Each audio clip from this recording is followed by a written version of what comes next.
ایک ताजिर अपने साथ एक गुलाम को लिए परेशान खड़ा था। गुलाम जो अभी बच्चा ही था वो भी धूप में खड़ा पसीना पसीना हो रहा था। ताजिर का सारा माल अच्छे दामों बिक गया था, बस ये गुलाम ही बाकी था जिसे खरीदने में कोई भी दिलचस्पी नहीं दिखा रहा था।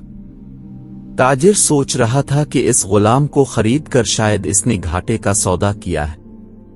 उसने तो सोचा था कि अच्छा मुनाफा मिलेगा, लेकिन यहां तो असल लागत मिलना भी दुश्वार हो रहा था। उसने सोच लिया था कि अब अगर यह गुलाम पूरी कीमत पर भी बका तो वो इसे फौरन बेच देगा। मदीना की एक लड़की की इस गुलाम पर नजर पड़ी तो उसने ताजिर से पूछा कि यह गुलाम कितने का बेचोगे। ताजिर ने कहा कि मैंने इतने में लिया है और इतने का ही दे दूंगा। इस लड़की ने बच्चे पर तरस खाते हुए उसे खरीद लिया। ताजिर ने भी खुदा का शुक्र अदा किया और वापसी के रा लिया। मक्का से अबू हुज़ैफा मदीना आए तो उन्हें भी इस लड़की का किस्सा मालूम हुआ। लड़की की रहम दिली से मुतासिर रहकर उन्होंने इसके लिए निकाह का पैगाम भेजा जो कबूल कर लिया गया। यूं वापसी पर वो लड़की जिसका नाम सबतह बिन्त आर था इनकी बीवी बनकर उनके हमरा थी और वो गुलाम भी मालिकन के साथ मक्का पहुंच गया। अबू हुज़ैफा मक्का आकर अपने पुराने दोस्त उस्मान इब्न अफ़ान रज़ी अल्लाह ताला अन्हु से मिले तो उन्हें कुछ बदला हुआ पाया और उनके रवैये में सर्द महरी महसूस की। उन्होंने अपने दोस्त से इस्तिफ़सार किया कि उस्मान रज़ी अल्लाह ताला अन्हु ये सर्द महरी क्यों? तो उस्मान बिन अफ़ान रज़ी अल्लाह ताला अन्हु ने जवाब दिया कि मैंने इस्लाम कबूल कर लिया है और तुम अभी तक मुसलमान नहीं हुए, तो अब हमारी दोस्ती कैसे चल सकती? अबू हुज़ैफा ने कहा तो फिर मुझे भी मोहम्मद पाक सल्लल्लाहु ताला अलैहि वसल्लम के पास ले चलो और इस इस्लाम में दाखिल कर दो जिसे तुम कबूल कर चुके हो। चुनांचे हजरत उस्मान रज़ी अल्लाह ताला अन्हु ने उन्हें नबी करीम सल्लल्लाहु ताला अलैहि वसल्लम की खिदमत में पेश किया और वो कलिमा पढ़कर दायरा इस्लाम में दाखिल हो गए।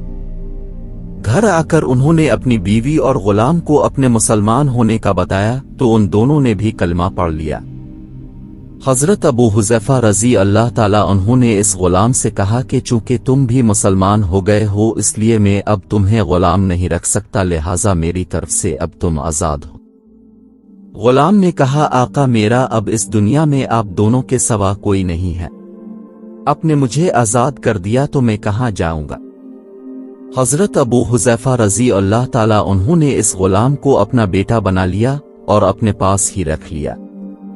गुलाम ने कुरान पाक सीखना शुरू कर दिया और कुछ ही दिनों में बहुत सा कुरान याद कर लिया और वो जब कुरान पढ़ता तो बहुत खूबसूरत लहजे में पढ़ता।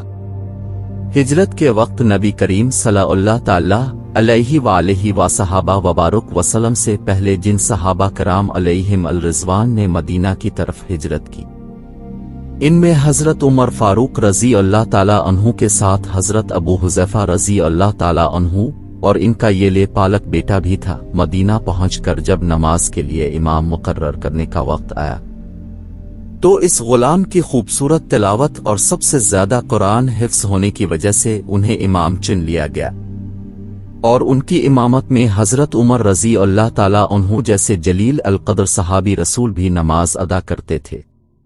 मदीना के यहूदियों ने जब उन्हें इमामत करवाते देखा तो हैरान हो गए कि ये वही गुलाम है जिसे कोई खरीदने के लिए तैयार न था। आज देखो कितनी इज्जत मिली कि मुसलमानों का इमाम बना हुआ है। अल्लाह पाक ने उन्हें खुशगुलू इस कदर बनाया था कि जब यान कुरानी तिलावत फरमाते तो लोगों पर एक महवियत तारी हो जाती और रागीर ठिठक कर सुनने लगते।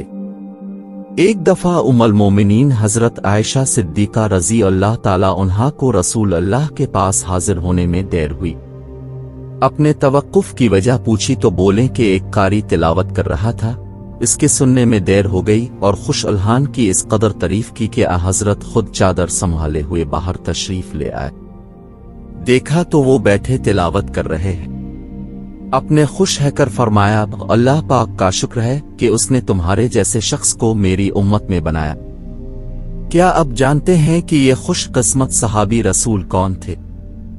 इनका नाम हजरत सालम रज़ी अल्लाह ताला अन्हु था, जो सालम मौली अबू हुज़ैफा रज़ी अल्लाह ताला अन्हु के नाम से मशहूर थे।